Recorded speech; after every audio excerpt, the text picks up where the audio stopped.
Thanks for joining us, and a big hello to my old hood, Manarewa.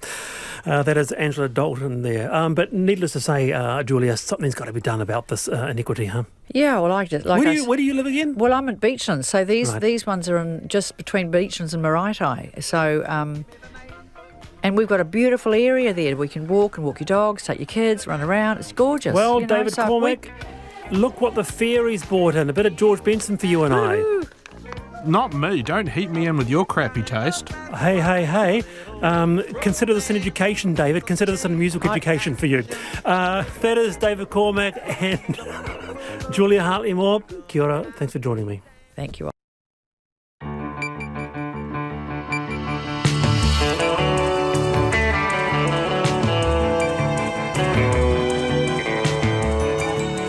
Te whakarongo mai koe ki te reo irirangi o Aotearoa. This is Checkpoint on RNZ National. I'm Lisa Owen. And haere ake nei, the COVID elevator moves down to level 1 in Wellington in a few hours. The trans-Tasman bubble is a little more complicated. COVID Response Minister Chris Hipkins is live.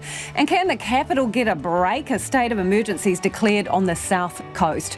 Further south, there's Tino Hikaruri, heaps of snow. Then there's the business drought in the desert. Taxpayers are spending $60 million on the Dubai Trade Expo to promote New Zealand trade. But can our businesses even get there and back? A call for ring-fenced spots in MIQ for business and shorter isolation times for fully vaccinated travellers. RNZ News at 5. Kia ora, ko Susana Leata with DNA. Evacuations have been ordered ahead of massive waves due to arrive on Wellington's south coast this evening. The Mayor, Andy Foster, has declared a state of emergency for properties in Breaker Bay, expected to take the brunt of the southerly swell at high tide about 9 o'clock. People living in houses on Breaker Bay Road between numbers 53 and 194 need to evacuate by 6 o'clock.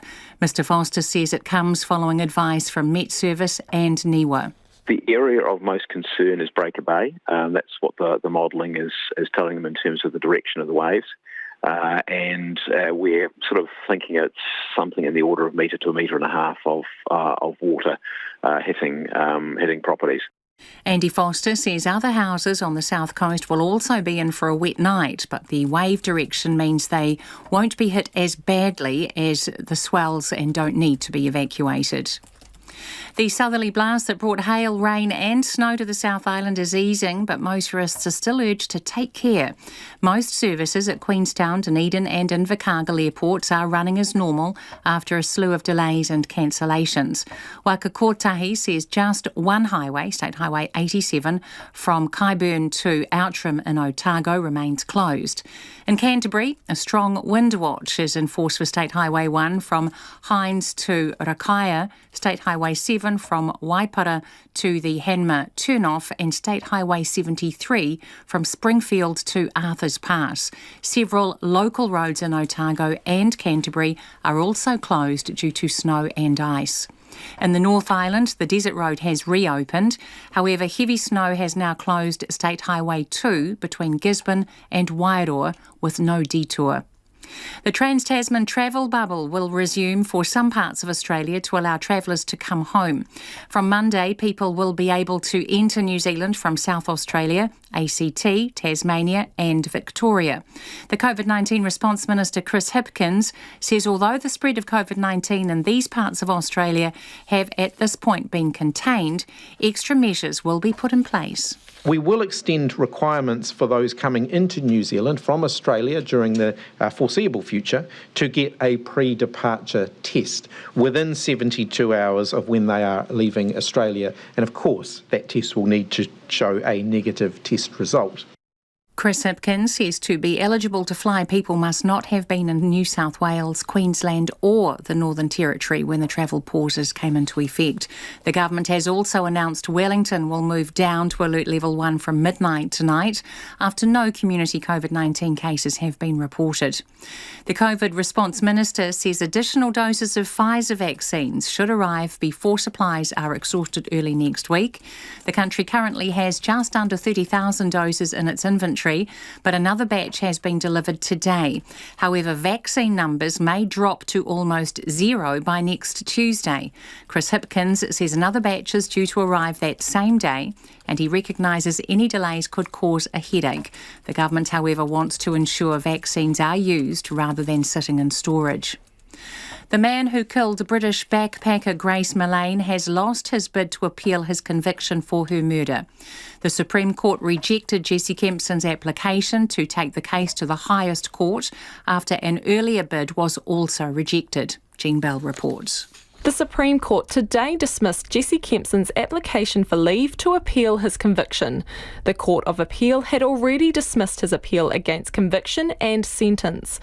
Kempson was sentenced to 17 years for killing Ms Millane. His name suppression lapsed late last year. Further to our lead story, Wellington Emergency Management is asking people living in Breaker Bay to evacuate. An update a few moments ago says people in houses number 53 to 194 should leave their properties now. The next nurses' strike could be for 24 hours at the end of July if nurses agree to it in a vote. After a walkout by 30,000 nurses for 8 hours earlier this month, they're now voting on whether to stop work 3 more times between July and September. 2 of those proposals are for 24-hour strikes. District health boards say they are disappointed the nurses are voting on the matter while negotiations are ongoing. There are 2 mediation sessions this week, with the outcome of the vote expected next week. It's coming up to 5 minutes past 5. 2-time 1,500-metre medalist Nick Willis faces a nervous wait to find out if he'll get to have an Olympic swan song in Tokyo. Willis, who's competed at the past 4 Olympics, winning silver in Beijing and bronze in Rio, has narrowly missed the cut-off of the top 45 athletes for Tokyo at the end of the qualification period. But Athletics New Zealand's Scott Goodman is optimistic Willis will still get to a 5th Olympics. Probably more precarious than we thought it might be. But in Nick's case, there's a reasonable likelihood he'll move back into the 45 because some athletes are qualified in the 800, the 5,000 metres or even the steeplechase. So we're relying on other countries in the world to declare to World Athletics where the athletes are going to be entered. And he only needs 2 athletes to move. Even if Willis misses out, New Zealand will still have a 1,500-metre runner with Sam Tanner having met the qualifying standard. World champions France have been dumped out of the European football champs. The French have been beaten in a penalty shootout by Switzerland after their round of 16 match in Bucharest finished level at 3-3 after extra time. Switzerland will play Spain in the first of the quarterfinals after the Spanish scored a 5-3 extra time win over Croatia.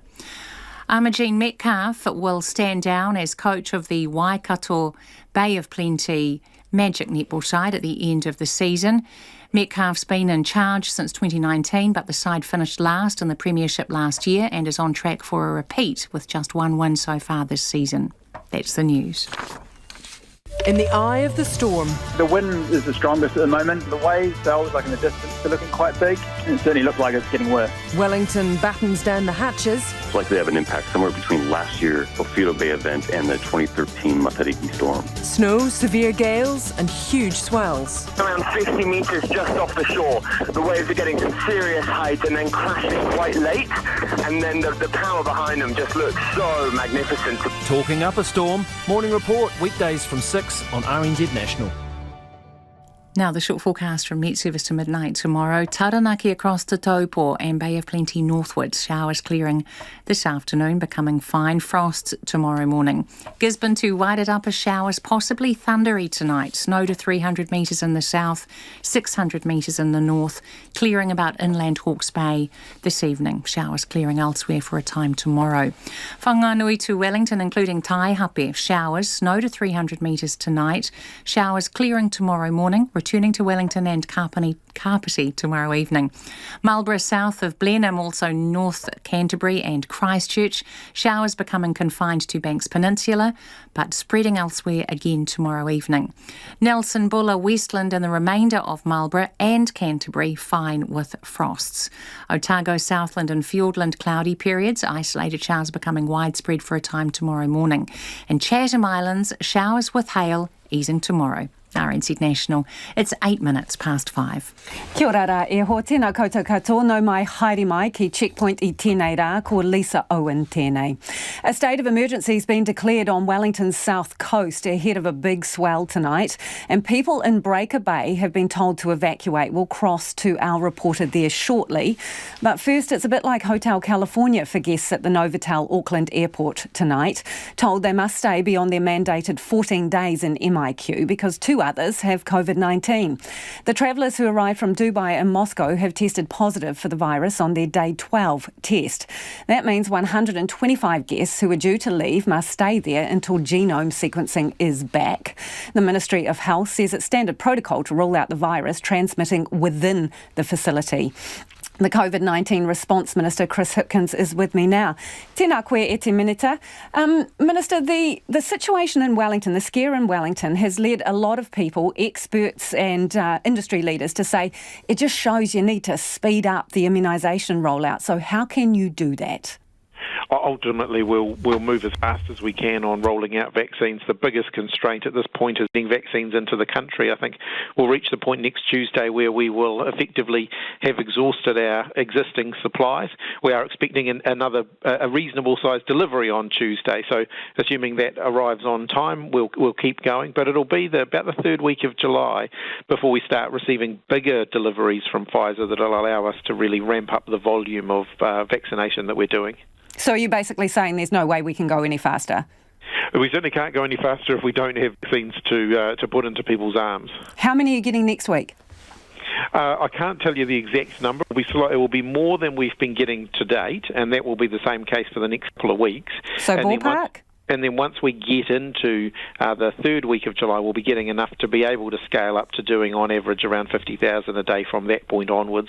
But we'll still be, given that we will have run down our existing stocks and we've been doing more vaccines than we've had coming in terms of deliveries, the deliveries that we're seeing in the next couple of weeks will allow us to continue to do vaccinated around that 100,000 plus a week marker. If you have to repatriate people from New South Wales, will they go into isolation? We haven't made decisions on that yet. We'll make decisions on that next week, depending on what we see over the next days. If you do have to put them into isolation, do you have capacity?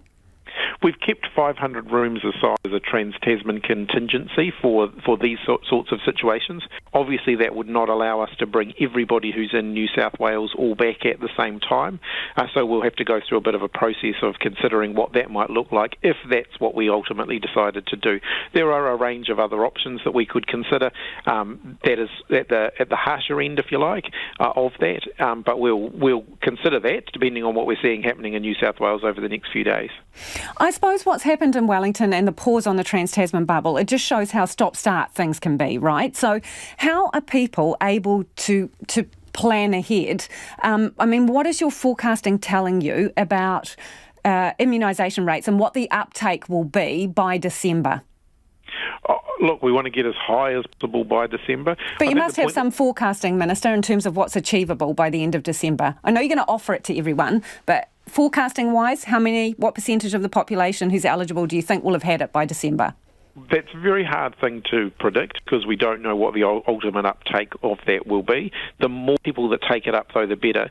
One thing that I would say at the moment, though, Lisa, is if you look at countries that have higher immunisation rates than New Zealand at this point, they are still experiencing degrees of restrictions and dealing with outbreaks. So the UK has one of the highest vaccination rates in the world, and yet they are still dealing with a COVID-19 resurgence over there at the moment. So vaccination certainly helps. But it's not in itself a magical solution, certainly not until the spread of the virus around the world slows, because as long as the virus continues to speed up in its spread around the world, as long as we keep getting new mutations and therefore new variants, we're going to be continuing to face a very challenging time as a result of COVID-19. The 2 infections at the Novotel Auckland Hotel, have they been caught in managed isolation? That's right. The reason that there's been a bit of an extra investigation, if you like, there, is that both of these come up were detected at day 12. Now, day 12 tests are normally the test that you get to clear you, to say, yep, you're all good, you can leave at this point. We don't pick up many positive test results at day 12, and so one of the things that we always check with those day 12 tests is this someone who had COVID-19 coming in and has just been slow to incubate it, or is it that they've picked it up from somebody else in managed isolation, and therefore could there be a greater risk there? Now, where you get 2 cases popping up at day 12, then that obviously particularly starts to raise questions there. My understanding of the Novotel at this point is it's looking pretty good that people will still be able to leave there on schedule, but the advantage of doing the But they're not on schedule, Minister, because they're already staying longer than their 14 days. Some people were due to leave today, weren't they? Do you have the genome sequence back, and can you tell us whether it's the Delta strain? I don't have that information, but my understanding is it's looking like those cases are not linked, and therefore they should hopefully be able to rule out in the next little while that there's been in-facility transmission, which would mean at that point people can leave. This is one of the reasons why we now cohort in managed isolation. So people all arrive in a block, they stay for the full 14 days, and then they effectively leave as a block. Previously, one of the challenges would be if you did pick up any instances or any potential risk around in-facility transmission, you might have to go back and find people who had left the facility during that time. The way we do cohorting now, we don't have to. We may have to hold people an extra day or two, but generally we can keep New Zealanders much safer through this approach. In terms of MIQ, the Grand Mercure and the Grand Millennium, they were having upgrades done to them. Are they back online yet, the hotels? The Grand Millennium, I think, came back online yesterday. It's received its first cohort. That was the Grand Mercure. I think the Grand Millennium is not quite yet back online. There's still a bit more work being done there. And are you taking others out of circulation in order to do upgrades as well? Because I'm just wondering what your capacity is like. The capacity is not too bad at the moment. What we are trying to do is do maintenance work when using this cohort rotation between guests being in there. Cohorting also makes it easier for us to do maintenance work. One of the challenges with having people coming in dribs and drabs to each facility is sometimes you need the facility to be completely empty to do some of that more invasive maintenance work, even if it's just a relatively short job. So we are making the absolute most of the gaps between cohorts to get maintenance work done. Minister, if you've got good capacity, later in the program we're going to hear from business who think that you should be putting aside 50 spots a month in MIQ for businesses that need to travel overseas, do trade and get New Zealand's economy going post-COVID. Will you look at that? We do have an ability to set some space aside for critical economic factors, and we do at the moment. So there is ability to bring skilled workers into the country where there are critical shortages. Understand, but that's bringing workers in. I'm talking about Kiwi businesses travelling out to things like the Dubai Expo, which the taxpayer is paying $60 million for, and some businesses will struggle to get to because of no vaccination and no MIQ spots. Look, we will look at that, but one of the realities around this is that international travel at the moment is very difficult and it is very risky. Appreciate your time this evening. That is the COVID Response Minister, Chris Hipkins. It is almost 17 minutes past 5 and you're with Checkpoint on RNZ National. Still to come on the program, we'll speak to a business owner who wants those spots in MIQ ring-fenced for business. Wellington's Mayor has declared a state of emergency for the south coast because of big swells and a storm expected later tonight. Ko taku manuhiria nai nei ko Charlotte Cook. She's in Breaker Bay. Kia ora, Charlotte. What are the details of the state of emergency? Kia ora, Lisa. So the Mayor has declared a local state of emergency for Wellington's south coast. This is to allow preemptive evacuations for the properties in Breaker Bay. They are expected to take the brunt of the weather this evening, the worst of which is expected to hit at around 9 p.m, so that coincides with high tide. Advice from NIWA and Met Service says the swells could reach 6 metres or more and present a danger to property and life. So properties on Breaker Bay Road between number 53 and 194 need to evacuate now. They need to be out by 6 p.m. because there will be roadblocks in place. So Charlotte, it's getting dark there, but I can see a bit of the waves behind you. I mean, how would you describe conditions there right now? I mean, it's pretty blustery. My hair is flying all over the place. My little hands want to fall off, and the storm building behind me, the waves are pretty angry. So what is the actual worry this evening? What are they concerned could happen? So, speaking to Andy Foster earlier, he says that these properties that are in front of me on Breaker Bay Road could be hit with waves of 1 metre to 1.5 metres. So that's quite a lot of water could be hitting these properties tonight. And that's purely because of the wave direction coming off the Cook Strait. But, you know, there are wider warnings for the south coast of the North Island. The advice is if your house has been hit by swells or storms before, you should have a grab bag ready to go or, stay at a friend's house tonight. But on the upside, things are looking to get a little better tomorrow. Can you bring us up to speed with the road closures as well around? Yeah, of course. So the Desert Road has been closed for most of the day but is now open. State Highway 2 Gisborne to Wairoa is closed for snow and ice. There is no detour available, so delay your travel through there. In the same area, drivers are asked to take care on State Highway 2 Waiaweka Gorge. There's icy conditions through there. State Highway 2 Remataka Hill is open with snowfall, so take care, and some local roads through Wellington are flooded. But please check NZTA Journey Planner before taking anywhere out, leaving the house tonight. Thanks, Charlotte. That is Charlotte Cook in Breaker Bay, battling the wind there and some little cold hands too. A polar blast has brought wild weather to much of the country today. Snowfall from the bottom of Te Waipunamu to central parts of Te Ika-a-Maui have caused massive disruption. Our reporter Timothy Brown and cameraman Nathan McKinnon braved the wintry conditions in the south. Residents in the Whakatipu Basin awoke to find backyards looking more like groomed ski fields. The grit trucks and snowplows hit the roads early, around about the time news was spreading that the area's schools were closed. But for these Arrowtown kids, no school was no problem. So what do you make of the snowfall? I love it. It's so much fun. Even though Arrowtown Primary School was closed, they got to school early and spent the morning making a snowman. It also took little convincing for Emma Chalmers to take the day off work when her boss offered the chance. She took her 7-year-old Dexter and 3-year-old Elijah down to the school to join in the fun. And my little one's eating snow over there, so... I definitely was happy to just take the day and just have fun. It's quality time that you don't really get, and this is memories. Naya Thomas got a late wake-up call this morning, but the 8-year-old's panic soon turned to joy. This girl woke me up and she was just like, Naya, it's 8:30, Naya, it's 8:30. And I was like, am I late for school? but then she's just like, no, it's a snow day. But it wasn't just locals out enjoying the snow day. The Kudanara sisters got to experience snow for the first time.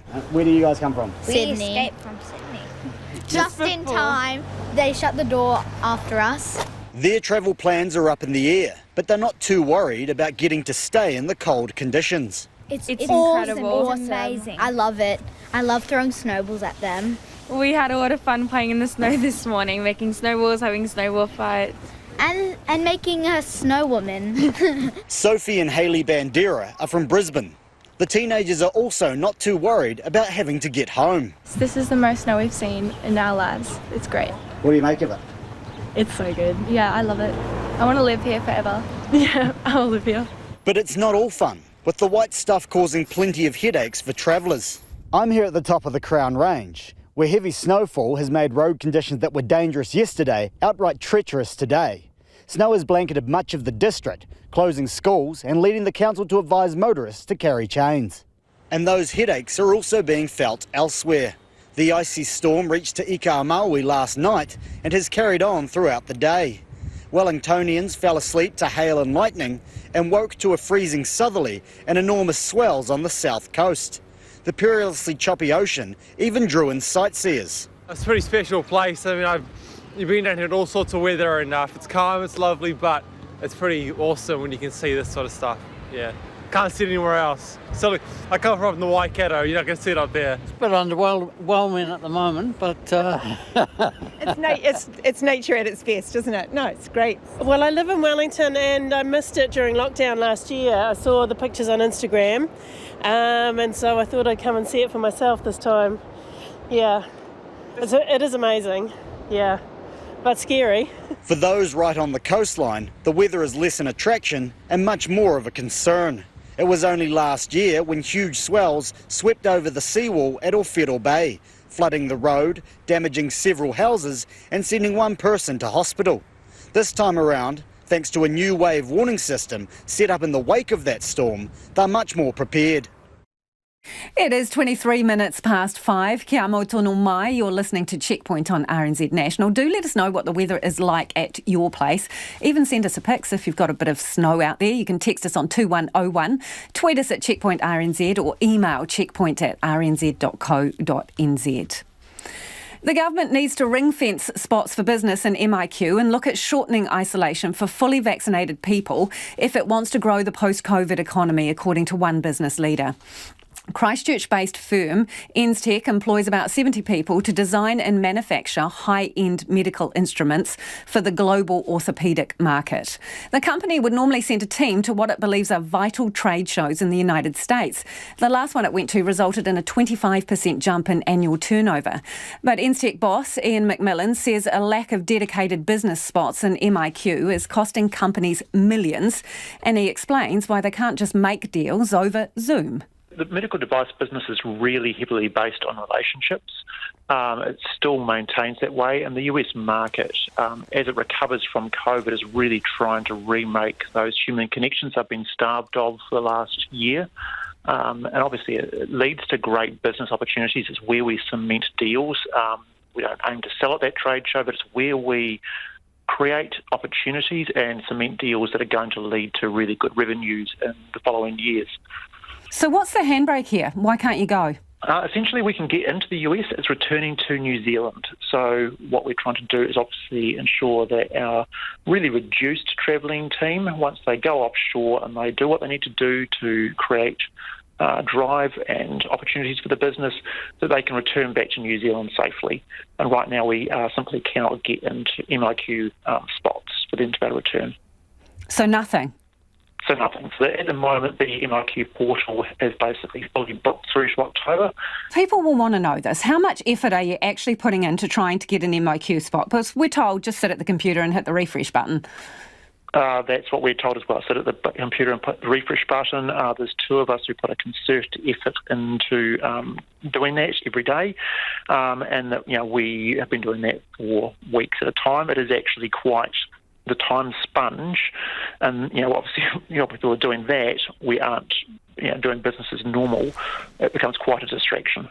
So Ian, just so I've got this clear in my head, two of you workers are pushing the refresh button for a couple of hours a day, and you have been doing that for a couple of weeks in order to try and get an MIQ spot.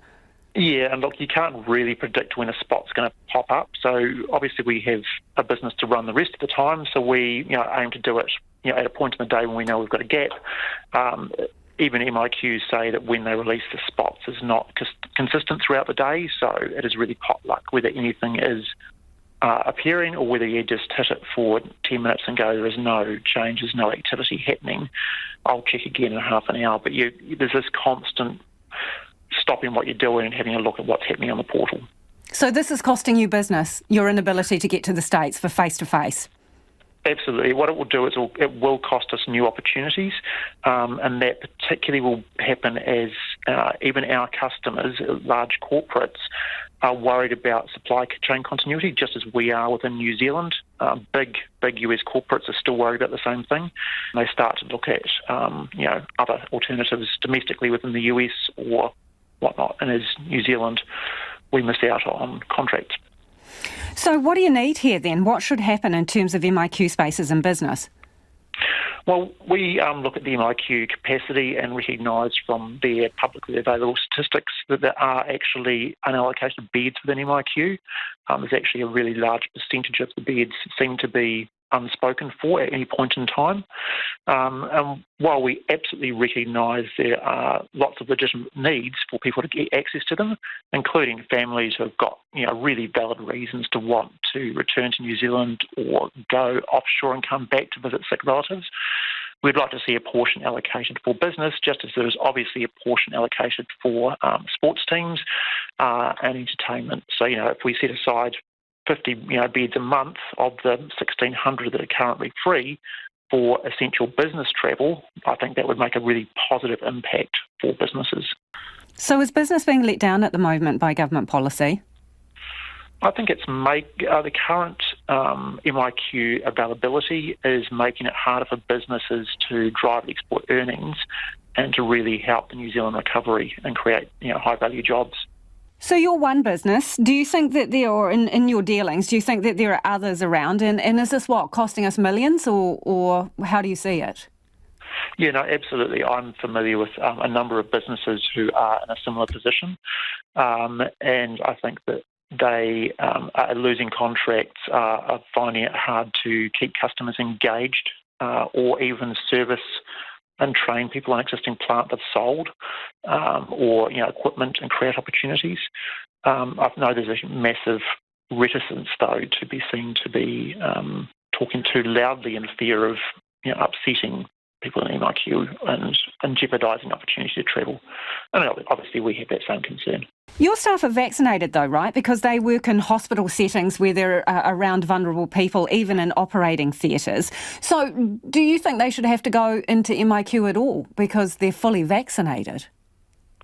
Yeah, look, I think that all the science says that while you're vaccinated, you can still be transmitting. We've seen that very recently with this Australian traveller who came to Wellington where they were vaccinated but were still clearly able to carry and transmit COVID.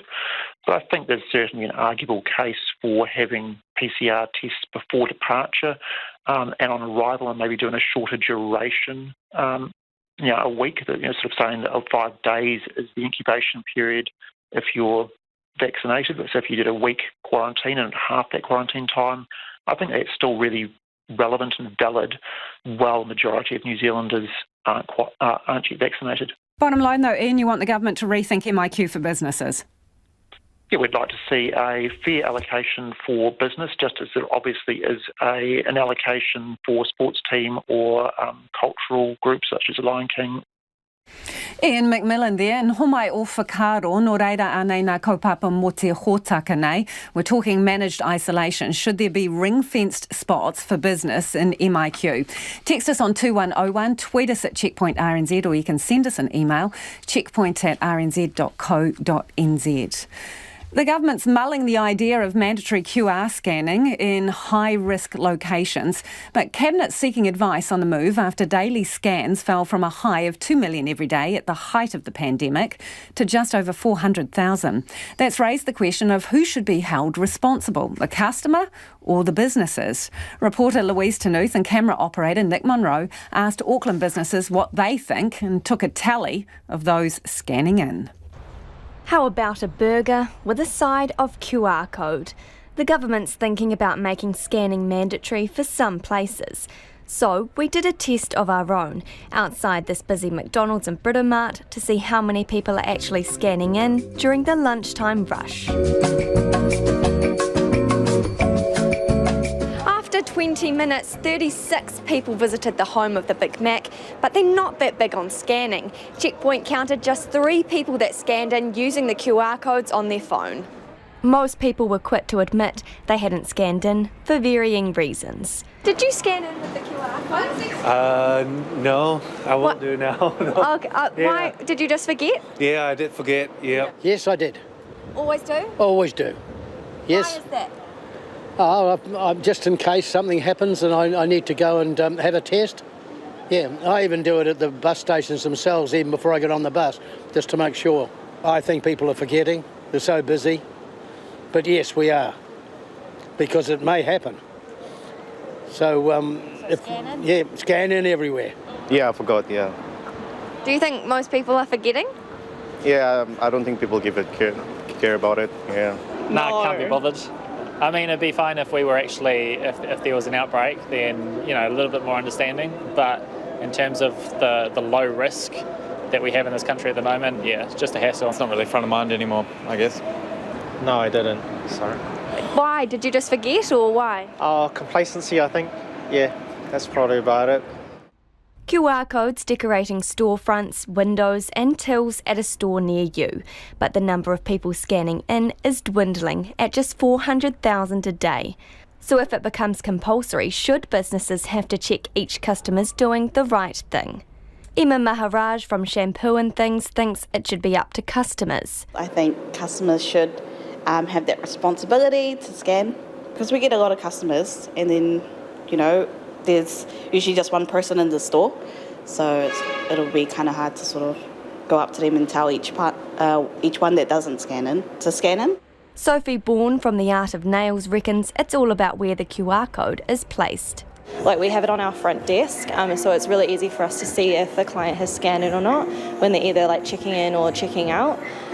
Whereas if I think it's placed on the outside before the customer enters, then I think it does fall on the customer, just because there's not usually staff like outdoors waiting to say, oh, can you scan our code? Marshall Hong from Nam Nam Vietnamese restaurant says during peak hours it'd be impossible to police who's scanning in. We are very busy. We don't have time to remind them because we can serve up to 60 orders in 1 hour. So, you know, like 1 minute, 1 hour. We don't have time to remind them. So they will do it by themselves. On our trip around town today, we found QR codes hard to see or even missing from stores. The government's taking advice before making a call on whether it takes a tougher line on scanning.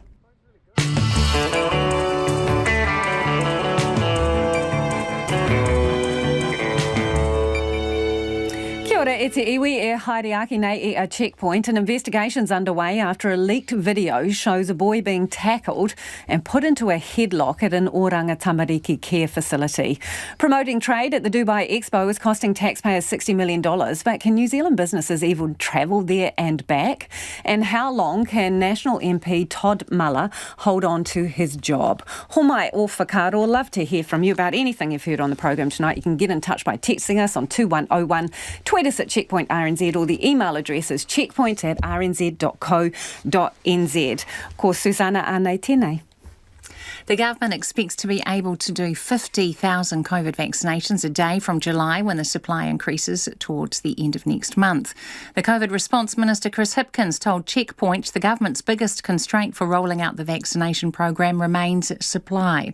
It expects a large shipment of in the third week of July, by which time they hope to scale up the program. The government currently has just under 30,000 doses in its inventory. Another batch has been delivered today, but vaccine numbers may drop to almost zero by next Tuesday. Wellington's south coast is on high alert this evening, with the mayor ordering an emergency evacuation for the suburb of Breaker Bay. The city's mayor, Andy Foster, says the suburb is expected to take the brunt of a southerly swell at high tide at about 9 o'clock tonight. RNZ's Charlotte Cook told the program that conditions were getting increasingly stormy in the area. She says people have been ordered to leave their homes before 6 o'clock and roadblocks will be in place after that. Meanwhile, the polar blast that brought hail, rain and snow to the South Island is easing, although motorists are still urged to take care. Most services at Queenstown, Dunedin and Invercargill airports are running as normal after a slew of delays and cancellations. Waka Kotahi says just one highway, State Highway 87, from Kyburn to Outram in Otago, remains closed. The Supreme Court has rejected an application by the killer of backpacker Grace Millane to take the case to the highest court. Jesse Kempson was found guilty of murdering Ms Millane and is sentenced to life imprisonment with a minimum term of 17 years. The Children's Commissioner wants the police to investigate an incident at an Oranga Tamariki care facility in which he says excessive force appears to have been used on young people. Those are the latest news headlines on RNZ National. Our next news and weather update is at 6. Kia ora rā, Susana. No mai hoki mai, you're with Checkpoint, ki te mihi mo te whakarongo mai. Ko taku manuhiria nai ko Nona Peltier joins us now with business news. We're starting off with Sky TV, Nona. So it's got a low share price and it reckons it's attracting merger and takeover interest. Yeah, so the company gave an investor presentation this morning, 3 hours long. It said a lot of interesting things and then topped it off at the very end by suggesting that they had been receiving a number of proposals, takeovers, partnerships, that type of thing, and linked that directly to their share price, which closed today at 17, just a little over 17 cents. Now, some investors might remember the old days when, not such a long time ago, Sky Television's share price was much closer to, say, $4. And, that wasn't that many years ago. And in those days, they were talking about a merger with Vodafone, because they were looking to partner back then. Yeah. Well, they've had to go their own way because that was knocked back by the Commerce Commission and eventually completely abandoned. But they're still doing partnerships, and they have a much leaner business now. They've done a lot of cutbacks and operations and so on, and they've got a plan, an action plan, which they were really happy to share with investors today. So one of the things they're going to be doing is bringing in a new Skybox that's going to be introduced from the middle of next year. And that's going to combine both satellite and digital. And it will have a number of features, for example, voice-activated remote control. So, for people who love those whizzy, wonderful things, they're going to be delighted with some of the things that Sky's coming out with. How much it's going to cost, we don't know because Sky hasn't said. However, the chief executive said the company has been challenged quite a lot recently with big changes in digital entertainment and so on. And this is what she had to say. Our sector and our business have had a challenging time, and the consolidation of major studios will continue to impact the availability of entertainment rights in our market. And we have faced rights cost inflation in both sport and entertainment in the last 24 months. The question to ask is, can Sky navigate a path to a profitable, sustainable outlook given these challenges? And our answer is a resolute yes. And of course, Sky also reaffirmed its profit guidance. They're saying it's expecting it to come out at the top end of the guidance they gave us in February and maybe even possibly exceeding that. Okay, the other thing talking about today is free trade deals, and the country needs to start thinking about and pursuing them according to a new report. So obviously, Trade Minister's off trying to do that exactly now. Well, he's got a job to do, right? Yeah, so here's a report to go with it. Yeah. And it's a report by the International Business Forum. And what they found was that New Zealand has, kind of come to the end of a number of these trade agreements that they've had, with all the variations now with the United States and China and then the EU and the Britain with the Brexit and so on. So it's time now to really review where we're at. And they're basically saying that, we have preferential access to 40% of the world's trade. 40%. And they're suggesting that we could do a lot better and came up with a list of 22 countries that they thought New Zealand could build free trade agreements with. For example, Switzerland and Norway. And what about Morocco or Israel and Turkey?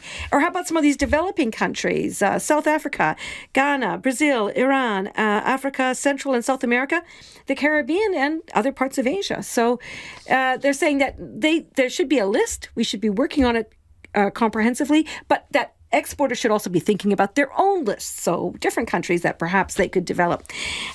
Anyways, it's an issue because things have kind of slowed down with world trade, free trade agreements. Certainly, we don't have a free trade agreement with India, which is one of the fastest growing economies, or the United States, which is the world's biggest. So there you go. What are the markets showing us today? Oh, we did really well today compared to the rest of the region, which is in a holding pattern pending the release of some labour market data later this week by the United States. There is some concern that inflation is tracking far higher than people like central banks were expecting, which is fueling those inflation fears, interest rate hikes, and so on. That's given the market some pause. But never mind, we ended up 0.3% today. That's a 36-point gain to 12,640. In Australia, they're dropped down there. I guess the world is a little bit worried about COVID issues emerging in a lot of countries, including Australia. And the dollar is trading at 70.2 US cents, which is about where it's been recently, and 93 Australian and 50.7 British pence. Kia ora, Nona. The government is demanding answers over a video showing a boy being tackled and put into a headlock at an Oranga Tamariki care facility. It was leaked to the media. The website Newsroom this morning published footage taken at a care and protection unit, which looks after young people with high needs who can't live with family. Oranga Tamariki says it's deeply concerned with what the video shows and has launched its own investigation, while the Children's Commissioner wants the facilities scrapped entirely. Nita Blake-Person filed this report. Wow. It looked to me like the young boy probably gave them a bit of lip and the staff member threw him to the ground. That could have caused another back injury or head injury. A worker at an Oranga Tamariki care and protection facility is now a whistleblower for what he says is assault on the young people there. Speaking to Newsroom's Melanie Reid, he shows footage filmed from a facility's security cameras. An unidentified boy is tackled to the ground, has his arms twisted behind his back, and at one point is put into a headlock. These are children. One child with 3 adult staff members. Can they not manage a 13-year-old boy? The video has sent shockwaves through Parliament today. Children's Minister Kelvin Davis was quick to front foot the issue this morning. I watched the video this morning and, I need to say that it is totally unacceptable. I've asked Oranga Tamariki to review each of the 4 residences to make sure that there aren't system-wide problems. We've also asked Oranga Tamariki officials and as well as the Independent Ministerial Advisory Board to be on site to get to the bottom of things. Oranga Tamariki's care and protection facilities take in some of the country's most vulnerable young people, often with high needs and trauma of their own. These facilities were previously run by qualified social workers, but are now often staffed by youth workers who don't have the same qualifications.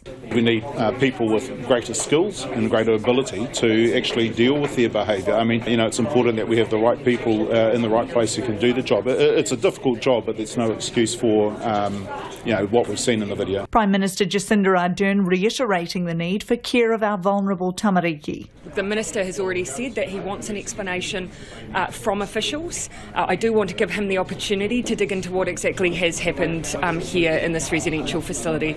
We have a responsibility as a state when children are in our care to make sure that even in the most difficult circumstances that we are applying standards and that applies across the board even in those difficult circumstances.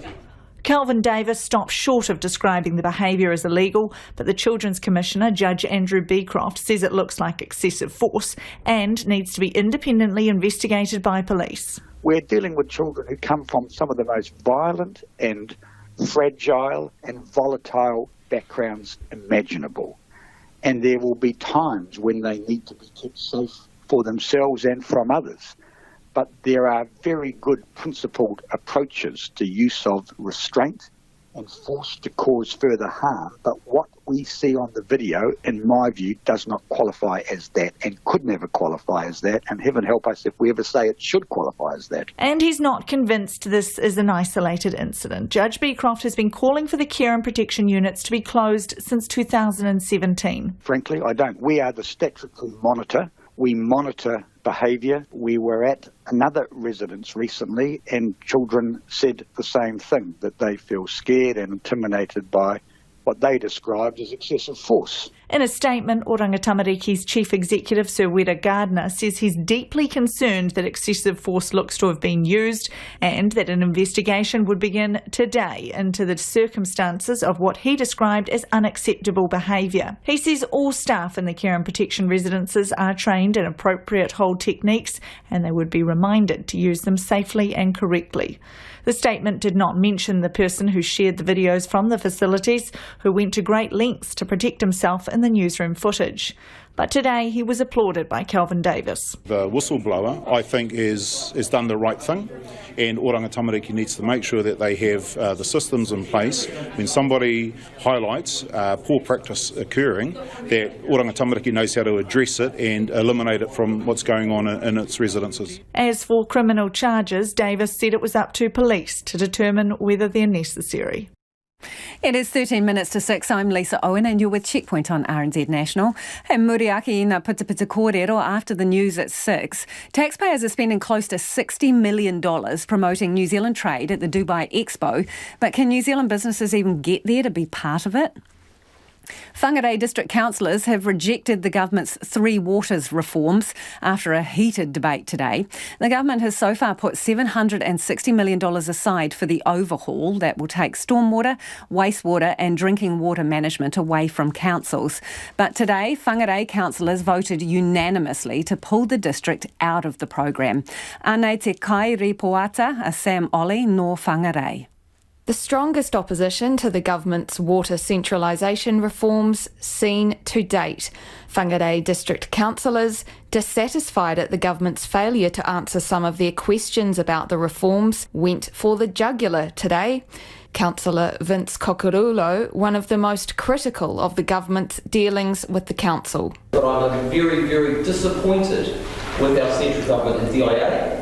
I'm very disappointed that they have this belief that we will just do what they want us to do. Councillor Simon Reid, also a member of Northland Iwi Ngāpuhi, went even further with criticisms. The government has just over the last 18 months or so proven to be so unreliable and untrustworthy. I think we have to put our right foot forward and take them on at every opportunity, otherwise they are just going to walk all over us. The agenda for today's meeting said the government had withheld data about the water reforms and did not meet good faith obligations.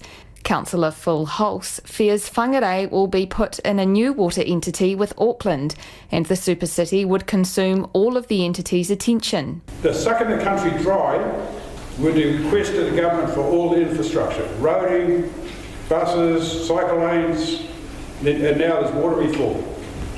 I think it's time the government realised that you can't operate with one city.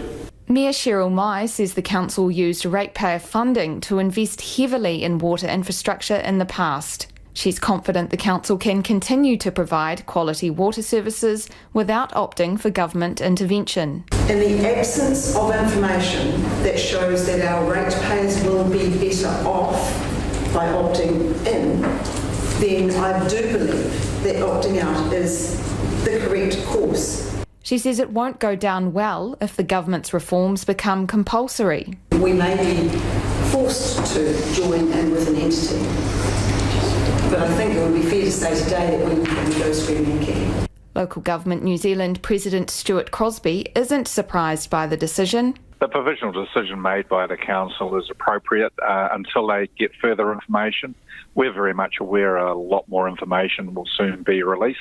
More information on the reforms will be made public tomorrow, with further clarification expected next month. In a statement, the Department of Internal Affairs says the public will be able to access modelling showing all communities will benefit from the water reforms. Local Government Minister Nanaia Mahuta thought the Whangarei District Council was going to defer a decision on the water overhaul to avoid making a call prematurely. Now the council's made the move anyway, the minister has not responded to a request for comment. A substantial amount of sensitive Waikato DHB data has been released online. The documents, which contain both staff and patient information, have been posted on the dark web following last month's ransomware attack that crippled 5 hospitals' IT systems. Kate Gregan reports. The information posted online is extensive and incredibly private. IT security expert Daniel Ayres has looked at the file structure without viewing personal information and confirms the data is legitimate. Management reports, financials, information on staff, payroll, patient records, patient photographs, information on COVID, information on deaths, correspondence. Quite a wide range of information. Andrew Little is the Minister of Health and is also responsible for the GCSB. He doesn't know how many people have been caught up in this, but says Waikato DHB are working on it. The District Health Board tells me they have a proactive program in place to contact people whose identities have been revealed, and so that they can tell them that their privacy has been breached. He says at this point there is very little they can do. We know that once data is exfiltrated in the way that it is in this case, you lose control of it. The best thing that the DHB can do is to contact people once they know that their privacy has been breached. The Director General of Health is upset it's come to this. I just think it's completely disappointing that someone would do this with private information, and the fault lies with the perpetrators. And I'm shocked and disappointed that they would leak private information about staff and patients. It's such an important part of maintaining trust and confidence in our public health system. But Ashley Bloomfield says other DHBs are working hard to ensure they won't suffer the same data breach. All DHBs are incredibly focused on making sure that all that private information that they have is secure. The website the information has been published on contains links to sensitive information from 7 other organisations. Daniel Ayres says the site appears to include the name of the group responsible. It has been 6 weeks since the data was stolen in the cyber attack. Mr. Ayres says the group publishing the information now is an act of retaliation. Well, their business model, and it is a business, a criminal business, is to extort people into paying them money on 2 bases, and this is called double extortion. One, we have encrypted all of your data, give us money to get your data back. 2, we've stolen your data, give us money, otherwise we will release it. And so by releasing it, they are making good on that threat and creating the motivation for people to pay up in the future. The DHB hasn't revealed how much money the attackers wanted, but Daniel Ayres says despite the information being published, the DHB did the right thing by not paying the ransom. I don't think paying ransoms is a realistic solution. The problem with criminals is you can't trust them, so there's no guarantee if you pay the ransom that they're not going to leak your data anyway. All it does is it makes us look like an even bigger target and a bigger source of revenue. The DHB has been approached for comment. Parts of Queensland will go into a 3-day snap lockdown starting tonight after 2 new local cases have been detected. The lockdown comes in the first week of school holidays there, but the Premier says the risk is real and the only option is to act quickly. World Watch's Paulina Lau has the details. We need to act quickly, we need to go hard, we need to go fast. I know we're in the middle of school holidays and I know people have made plans, but we've just got to do this. A 3-day snap lockdown for several parts of Queensland starting 6 p.m. local time tonight. South East Queensland, Townsville City, Palm Island and Magnetic Island will go into lockdown. It follows 2 new local cases, including a 19-year-old receptionist near a COVID ward at a hospital. She was tested yesterday and the positive result has come through. Now, one of her close friends is sick, they're getting tested, and 2 of her family members are sick and they are getting tested. And despite the health directives that she should have been vaccinated, she was not. And let me say, I am absolutely furious about this. We need to make sure that we are getting our population vaccinated. It's not yet known what strain of COVID the new patient has. Queensland Premier Anastasia Palaszczuk says acting quickly, going hard and fast is the only option. She also wants Prime Minister Scott Morrison to reduce overseas arrivals. Hotel quarantine is just not the answer. We need a massive reduction in overseas arrivals because the overseas arrivals are bringing in these contagious strains. We need to get on top of this. We've seen what's happening in Sydney, in Western Australia, in the Northern Territory, and I am just urging the Prime Minister reduce the caps.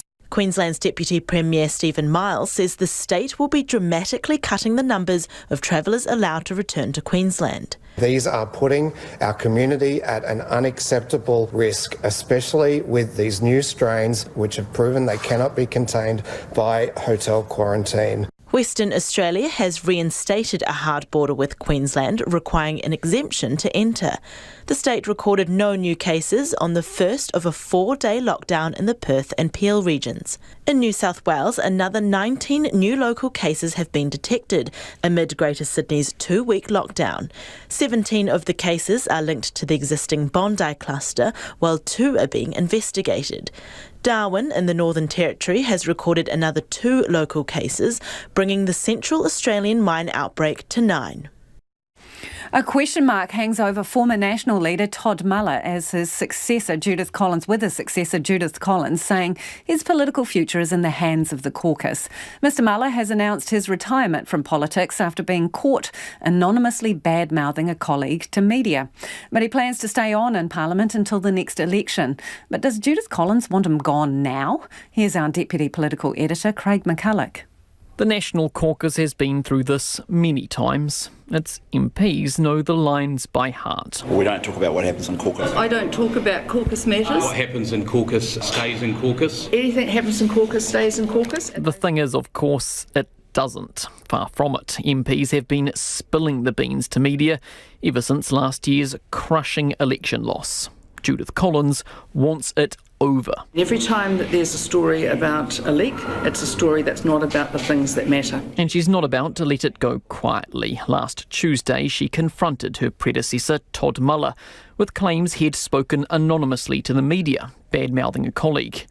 He did so in front of another MP, Barbara Kuriger, who dobbed him in. I'm not talking about caucus matters. It is a caucus matter. It's a matter for caucus, and that's all I have to say. Thank you. All she has to say now. Her information prompted a late-night caucus meeting where Judith Collins delivered Todd Muller an ultimatum: leave voluntarily or be expelled in an MP vote. He chose to retire at the next election. People should know I don't threaten. The punishment is a severe one for what is a rather common offence. But Judith Collins is making an example, a ruthless power play, a purge. No, too silly. Todd Muller is currently on leave while his wife recovers from a back operation, but he will be back at Parliament in early August and intends to stick around until the election. Asked whether she wants him gone now, Ms Collins is coy. Look, it's not a matter for me. It's entirely a matter for caucus. And that caucus met again this morning, minus Todd Muller. That's entirely up to him to make those decisions. It's sad that he's made that announcement, but I respect his announcement. I will miss him. I think we all will miss him. Maybe not Simon Bridges, whose stint in the leadership was cut short last year by Todd Muller's ill-advised ambitions. I wish Todd and his family all the best for the future. I think what we can say is politics can be a tough game. A tough game indeed. The last week is proof of that. Right, on all things COVID, MIQ and vaccinations, a lot of you getting in touch. This listener says to open the borders, the rest of the world needs to be vaccinated as well due to many people being unable to be vaccinated. I think the borders will remain closed to those without a vaccination card for the foreseeable future, if not permanently. On MIQ, Suzanne says capacity is really bad. It's pretty much impossible to book a space in MIQ. On this idea that businesses perhaps should get a ring-fenced number of spots each month, this person says we need less travel overseas, not more. Business can use Zoom. Sports people can't. Business is doing just fine. Pull your heads in. Others disagree. Is Aotearoa a trading country or not? Says Mike. If yes, trading companies must have at least the same overseas access as sports people. Another person says 100% agree with that man's argument. Business should definitely have an MIQ allocation. If sports teams and the Lion King can. RNZ News at 6. Ngā mihi nui ko Susana Leata tēnei. Houses along the coast at Wellington's Breaker Bay have been urgently evacuated ahead of massive swells tonight. A state of emergency has been declared with swells of 6 to 8 metres expected around high tide at 9 o'clock tonight. The Mayor Andy Foster says houses on Breaker Bay Road could be flooded with water up to 1.5 metres deep. There'll be a fair few places that'll be in for a wet night, but the ones which we are concerned about are in Breaker Bay. And that just is an outcome of the modelling which has been done on wave size, wave direction. And obviously that's what NIWA and Met Services expertise is. Our reporter at the scene says not everyone is obeying the evacuation order and is staying put. Further along the coast at Aotearoa Bay, residents whose home was damaged in flooding last year has evacuated. Isaac Shanley, who lives on Aotearoa Bay Parade, says he's been preparing in case the water rises again like it did in April last year.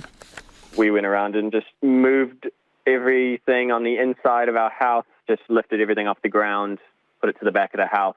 We didn't actually stay here last night. I wasn't sure exactly how it would be, so I just came back here about 6 this morning to check it out. Isaac Shanley says most homes along Aotearoa Bay Parade have sandbags in front of them. Most major roads closed by the storm are now open, including State Highway 2 between Gisborne and Wairoa. But drivers are asked to take care because of snow and ice. Caution's also advised on the Napier-Taupo Highway. In the south, State Highway 87 is still closed. The COVID response minister says there's no way to roll out the vaccine any faster because there isn't enough supply. Health experts and businesses hit by the trans-Tasman bubble pause and the Wellington Alert Level 2 say the only real answer to the virus threat is to get on with the immunisation program. The government aims to get most people vaccinated by the end of the year, but critics say that's not fast enough. Chris Hipkins told Checkpoint the biggest constraint is getting supplies into the country. Be about the third week of July before we start receiving bigger deliveries from Pfizer that will allow us to really ramp up the volume of vaccination that we're doing. We certainly can't go any faster if we don't have vaccines to put into people's arms. Chris Hipkins says if deliveries arrive on time, the program should be able to continue, giving out 100,000 doses a week over the next few weeks. Meanwhile, the minister is encouraging Wellingtonians to stay vigilant and continue to get tested as the region moves down alert levels. Wellington is dropping to alert level 1 from midnight. The Children's Commissioner wants the police to investigate an incident at an Oranga Tamariki care facility in which he says excessive force appears to have been used on young people. Newsroom has this morning published a video showing children being tackled, restrained and held in a headlock by staff at a facility for those with high needs who cannot live with their family. Judge Andrew Beecroft says on the face of it, the videos show violent attacks on children, but by those who are supposed to be caring for them.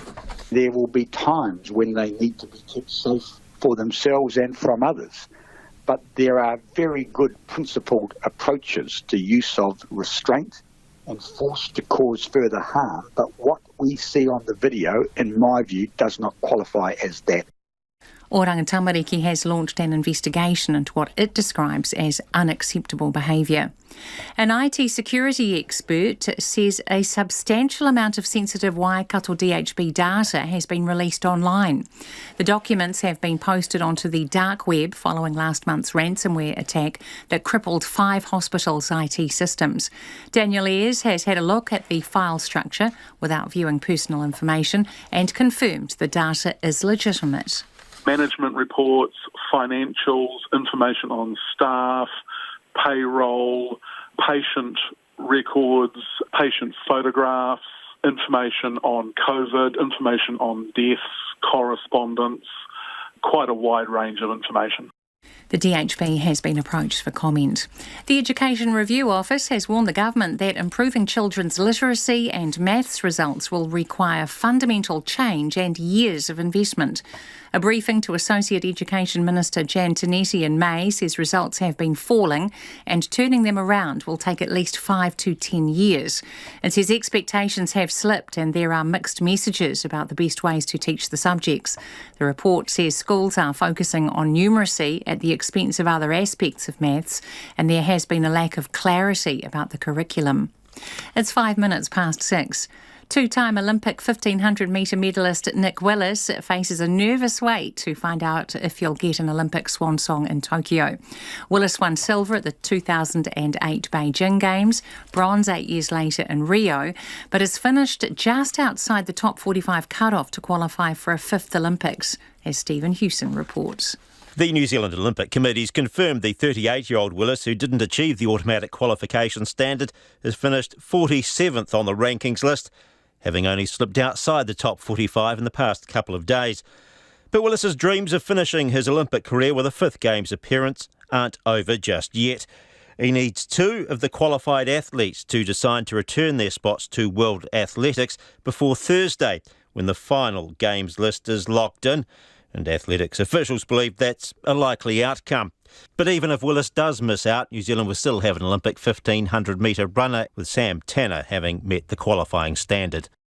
It's been a long time between tests for Chiefs loose forward Luke Jacobson. Jacobson made his All Black debut against Tonga 2 years ago, but then was withdrawn from the 2019 World Cup squad after suffering delayed concussion.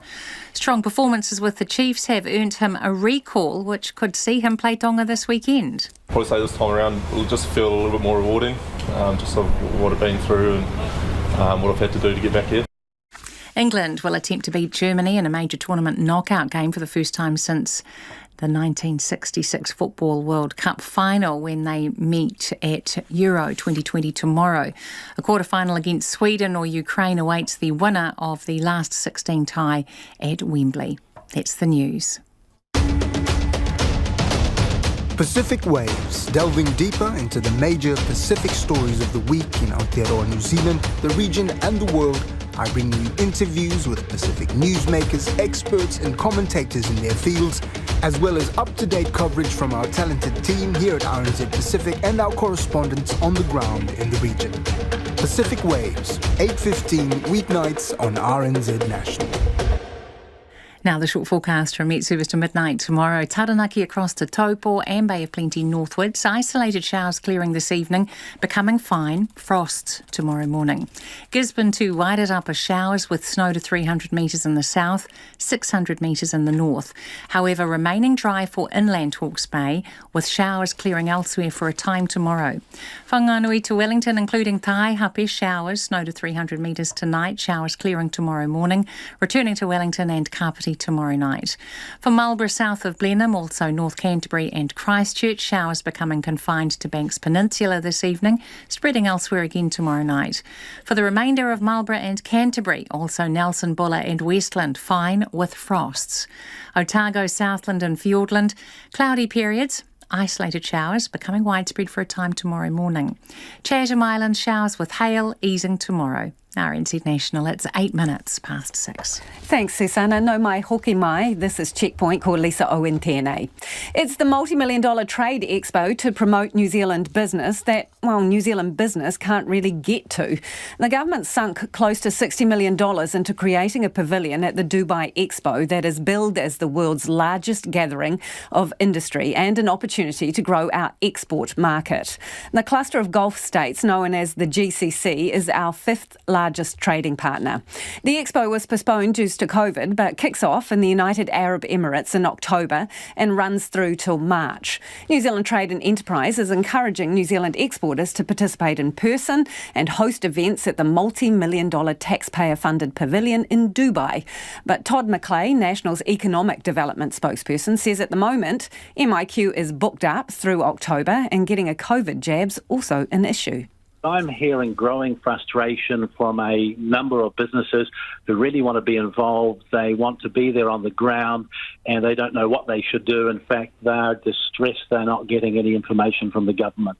So what's the position on managed isolation and quarantine and also, well, presumably vaccinations as well? And what do you think should happen? Well, largely there is no information for these businesses other than the border is closed, and you know, if you look on the website, it tells them not to travel. The really strange thing here is we've had the trade minister over in the UK talking up trade. If you are a sports person or an All Black, there are special places in managed isolation and vaccinations available for you.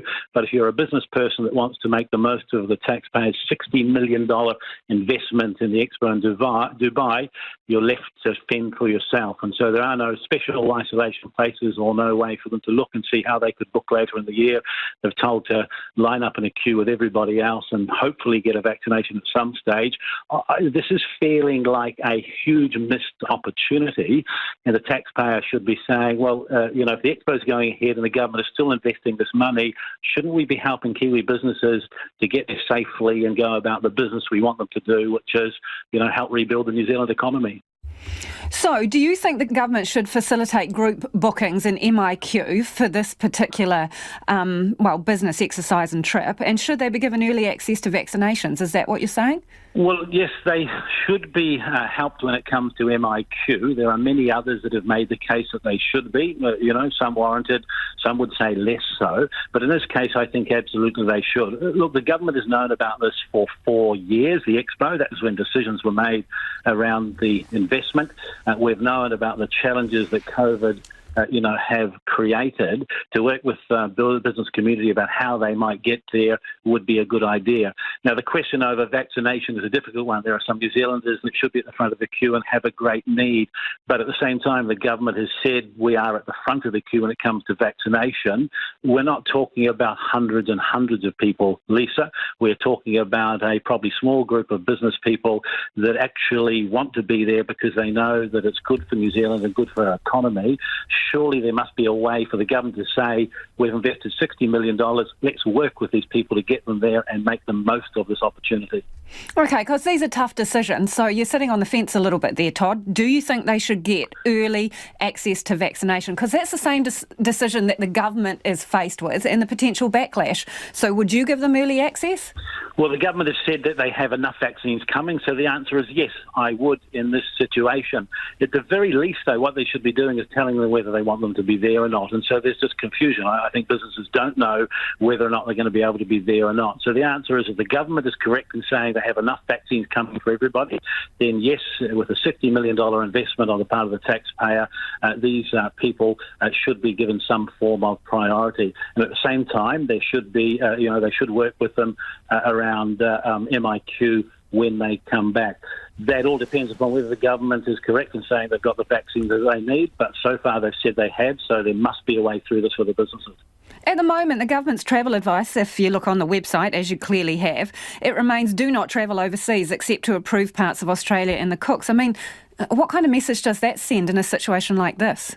It's a very, very confusing message because on the one hand we have the $60 million investment going ahead. NZTE are there saying it will be good for New Zealand and they're doing everything that they can to facilitate, but the government's telling people not to travel. Look, the view of many would be we should only do this if it's safe, but if these people are vaccinated and they come back through MIQ along with anyone else that comes out through MIQ, then that risk is managed and it decreases significantly. These are New Zealanders we're talking about. If they want to jump on a plane, they're still allowed to. They can go there. They can come back through MIQ. It's just that the government in this case is not finding a way to assist them. And I guess for some of the business people, they would say, look, this is a once in a lifetime opportunity to be in a part of the world where we know we have significant trade. We believe it can be done safely. If we were a sports team or wanted to do a concert, the government would help us. Why can't we now start to look at for some parts of the business community? Because, Lisa, the rest of the world is getting on with it, and a $60 million investment on the part of the taxpayer, we should be doing everything we can to maximise that. The taxpayer doesn't get the money back. It's been spent. And well, how do you think sports teams get treated in comparison to business interests then? Well, it seems that there has been recognition or a decision made in government that for sports teams this sort of thing can go ahead.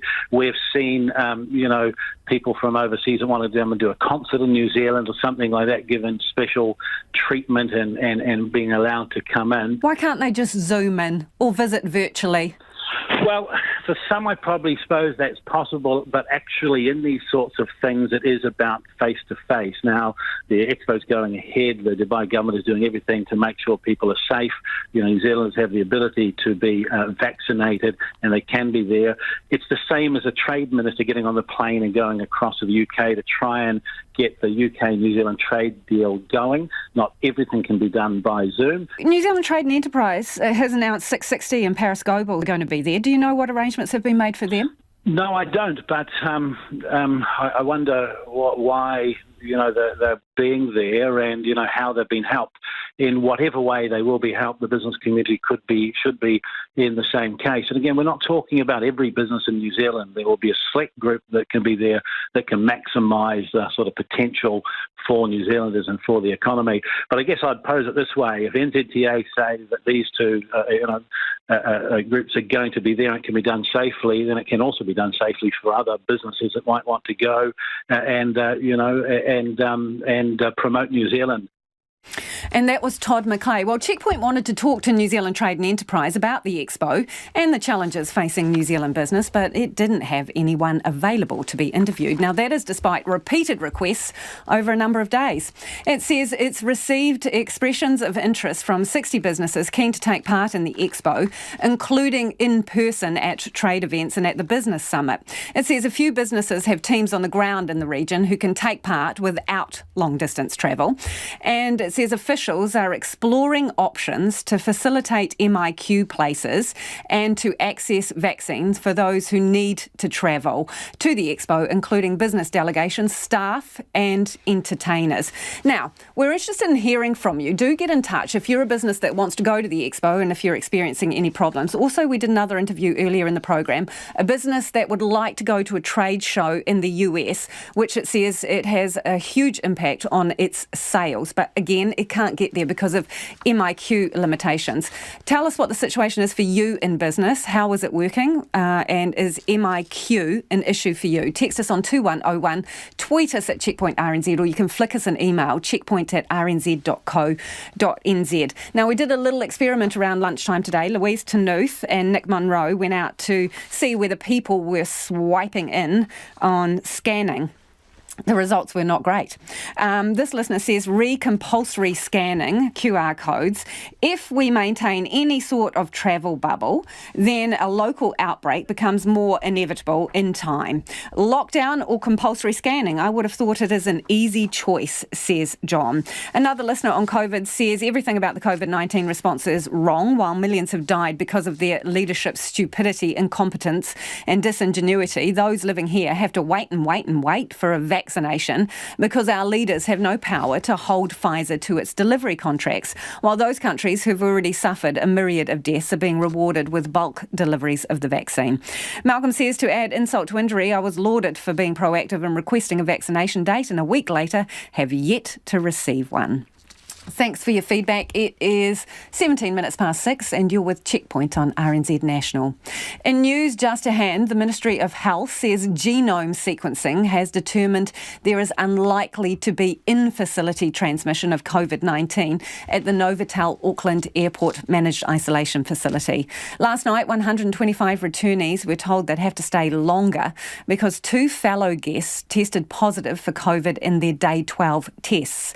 The 2 cases arrived from Moscow and Dubai. The ministry says the first case has no close links to any other sequences in New Zealand, and Auckland health authorities say the second case is likely to be historical. Officials at the hotel have now decided returnees can now leave the facility when they're eligible.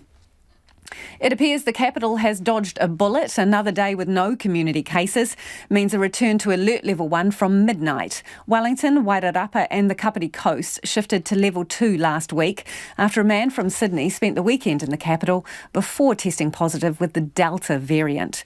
COVID-19 Response Minister Chris Hipkins says more than 8,000 Wellingtonians were tested, giving Cabinet confidence to ease restrictions. The more tests that we do and the more results that we receive, the more certain we will be that there is no COVID-19 here in the Wellington region. Cabinet is confident that if there was, we'd be expected to see evidence of that by now, but we still need to remain vigilant. We need to remain at a higher state of alert, although not alert level 2, until the full 14 days has passed since our Sydney case left our shores. This is a tricky virus, and new strains like the Delta variant emerging mean that we can never be too careful. Cabinet has also agreed in principle to partially lift the travel pause with Australia this weekend. Travellers from South Australia, the Australian Capital Territory, Tasmania and Victoria will be allowed to travel to New Zealand from midnight on Sunday, so long as they return a negative test within 72 hours before departure. However, anyone who's been to Queensland, Northern Territory and Western Australia since the bubble pause came into effect cannot travel here. Neither can anyone who's been in New South Wales since midnight on the 22nd of June. Chris Hipkins says partially opening the bubble is the right thing to do and pre-departure tests will help mitigate risk. We'll review the remaining pause in place for those other states on Tuesday the 6th of July. There will be a first discussion of that at Cabinet again on Monday. Today's decision gives airlines, passengers and all of those affected the time to prepare flights from those green zone areas when the pause lifts on Sunday night. We know how important the travel bubble is, in particular for families and for businesses, but we also want to avoid a situation where we're having to respond to a case or cases here in New Zealand.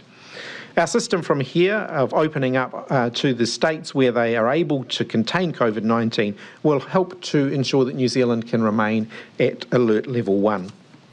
That was the COVID-19 Minister Chris Hipkins. As parts of Australia return to life under restrictions, the government's announced significant changes to its vaccine rollout.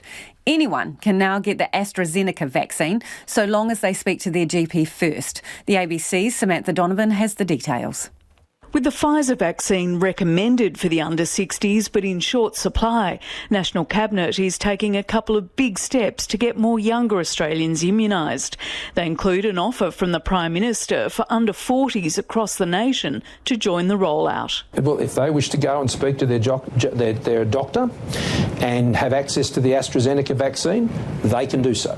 And Scott Morrison says the Commonwealth will offer GPs legal protection so they can give the AstraZeneca shot to anyone, regardless of their age. We will be implementing a new no-fault indemnity scheme for general practitioners who administer COVID-19 vaccines. Now, the ATAGI advice talks about a preference for AstraZeneca to be available for those over 60. But the advice does not preclude persons under 60 from getting the AstraZeneca vaccine.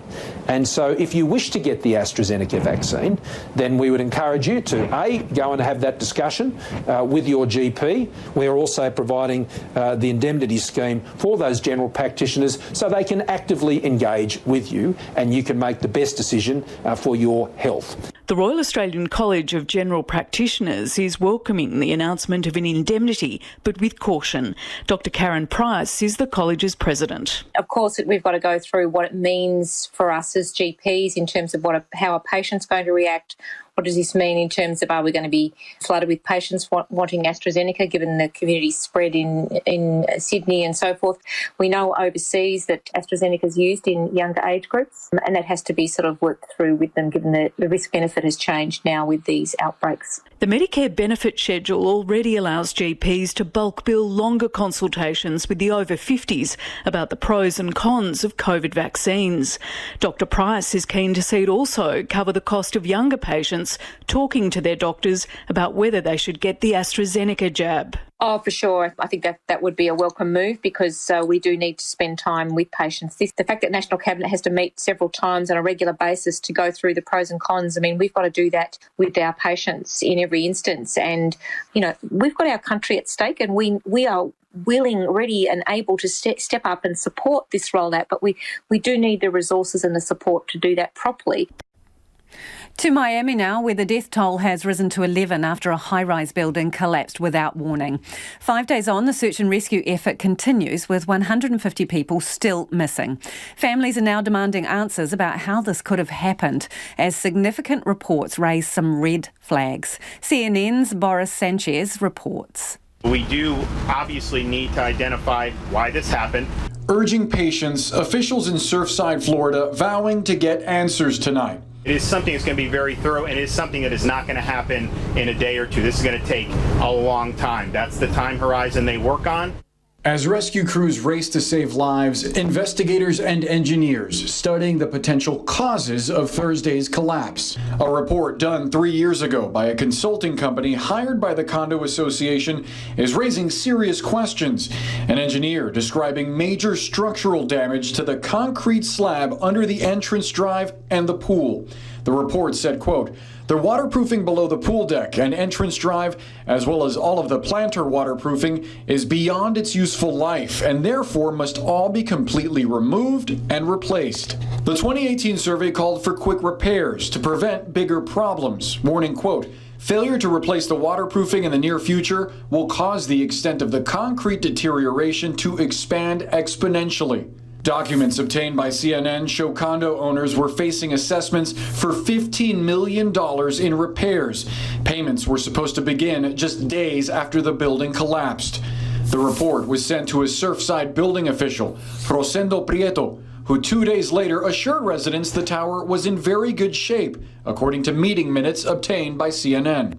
The engineering firm Morabito Consultants said it had been retained this month by the Condo Association for the building's massive repair project.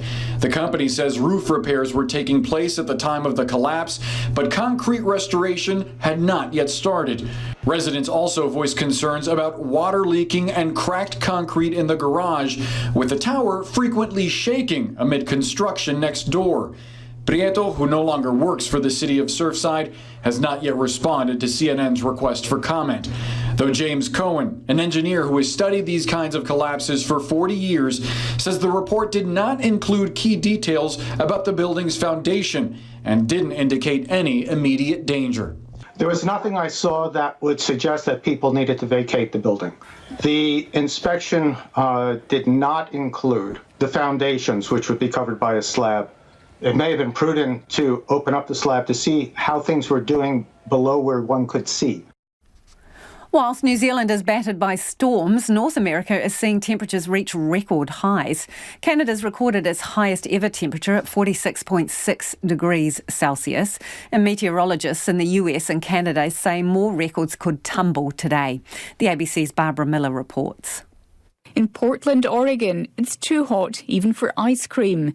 Chad Drazen owns the 50 Licks chain. Our shops are just not set up to handle 115-degree weather. The staff will be absolutely melting in there. The air conditionings can't keep up. Ice cream starts melting in those freezers. As temperatures soar into the 40s in Oregon, Idaho and Washington state, authorities have opened up community centres where people can camp out to cool down. Dr. Jennifer Vines, health officer for Multnomah County, says it's dangerously hot. We're really urging everyone to take this seriously, not just for themselves, but also to reach out and make sure others who may have fewer social connections, to check on them and to make sure that they have a way to stay cool. In Canada, it's so hot, some residents feel like they're somewhere else. I feel like I'm back in China. It's so hot. It seems like in the Philippines. Others are trying to see the positive. Sometimes we get snow in June, so we'll take the sun as we can get it. The village of Lytton in British Columbia, northeast of Vancouver, population 250, has hit the headlines after a Canadian record-breaking 46.6 degrees was recorded there. Megan Fandrich has lived in Lytton all her life, but is still struggling to cope. It feels like you've just been punched in the gut, or maybe in the head, or it's like walking into a wall. It is just really all of a sudden so intense that you can't believe it. And what about last night? Were you able to sleep okay? In my house, I don't have air conditioning. I thought about coming down to the cafe and camping on the floor, but yeah, it was a hot one at home. Megan Fandridge owns and runs the local Cloa Art Cafe. When I heard that some schools across the province were closing, I thought about closing the cafe, but we have air conditioning and we have cool drinks, and I realized it's probably good to stay open and offer a cool spot for people in the community who need it. And are you getting a lot of customers? What's it like? Yeah, we're really busy. Everyone getting iced coffees. A heat dome is said to be causing the prolonged heat wave, which scientists say could be a taste of a climate change-affected future.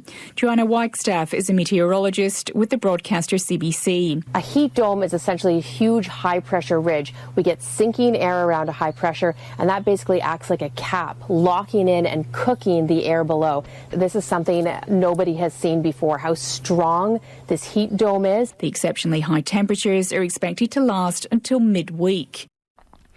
Well, that's pretty much it from us. Don't forget, Lately is here from 10 tonight, and Civil Defence will be live on First Up from 5 a.m. tomorrow with the latest on the Wellington weather bomb. Okay, te mihi mo te whakarongo mai. We really appreciate you tuning in. Don't forget you can check out our stories online. Okay, te hoki mai anō a popo whānau pomare. RNZ News headlines at 6:30. Some residents in Wellington's south coast suburb of Breaker Bay are refusing to leave despite an emergency evacuation order being in place. The COVID response minister says the government is still aiming to get most people vaccinated by the end of the year. The Children's Commissioner says excessive force appears to be used on young people at an Oranga Tamariki care facility and wants police to investigate. Greek police say they have recovered paintings by Pablo Picasso and Piet Mondrian that were stolen nearly a decade ago. Those are the headlines. Our next news and weather is at 7. 是我们过滤了 break into my office and a series of other events. They were designed to scare me. 还是中国共产党对我们另有阴谋 The choice is between sovereignty and servitude. I do have a lot of respect for the things that they're doing. Our people sacrificed our lives to defend the democracy of New Zealand. 红线播客由 Guyon Espana 和 John Daniel 主持，探索新西兰如何权衡与中国及与西方世界的关系。 The new podcast Redline, investigating China's growing influence in New Zealand. Follow Redline on Apple, Spotify, iHeart, or wherever you get your podcasts. And I'm Brian Crump, getting ready for another night on RNZ National. And yes, it's a little bit chilly where I am. Not half as chilly as some places further south or higher up. And it's been interesting that there's been a real variability in the wind today. When it hasn't been raining, it's been almost still. The sun came out for a bit. When it has been raining, it's full on. And it may be full on later on tonight. And yes, I got a texter asking about, is it 9 a.m. or 9 p.m? The worst of the storm on the tides on Wellington's south coast is expected at 9 o'clock this evening, and we'll be in touch with people on the south coast and possibly a reporter as well during nights tonight, which kicks off officially after the news at 7. In this half hour, later on, a report from our team from the House on the inner workings of Parliament. And first off, this detail. Kia ora, I'm Jessie Chang, and today on The Detail, Auckland's rubbish has to go somewhere. A massive and controversial proposal to build a landfill in Auckland's Dome Valley has been approved. A panel of independent commissioners today released their decision giving permission for Waste Management New Zealand to construct and operate the 60-hectare landfill north of Warkworth. But in this case, there's a lot more than just the environment to consider. The cultural impacts is the one that's been underestimated by Waste Management. I'd have a plan B. The main council planners actually sat there and said that they did not have the expertise to consider mana whenua views. They said that their spiritual cultural views, their concerns, were not tangible. They said they were intangible. We are united in our efforts and endeavours and invite all iwi to join us to overturn and to appeal this decision, because the decision is catastrophic. The Dome Valley tip decision was not unanimous. The panel's chair voted against it, saying she felt the intangible cultural and spiritual values of Māori weren't properly considered. Now the case is heading to the Environment Court, and iwi are determined to see it through to the end. The RMA protects the rights of Māori and ensures that cultural considerations need to be factored in. One long-term fighter for the environment says times have changed from when Pākehā councillors railroaded over intangible objections. But that doesn't solve the question of where our biggest city dumps its waste. How are we going to get a landfill in Auckland when the opposition from iwi is kind of in principle rather than site-specific? So that means an awful conundrum for decision makers and for the council. In the end, we wouldn't want a situation where the council and Waste Management run out of time because they picked the wrong horse with this site and they have to start over. So, you know, this is quite a vexed problem. And we're running out of time to solve it. Red Vale will be full by 2028, Hampton Downs soon after, and Whitford about the same time. Gary Taylor, the chairman of the Environmental Defence Society, has also been a city and regional councillor.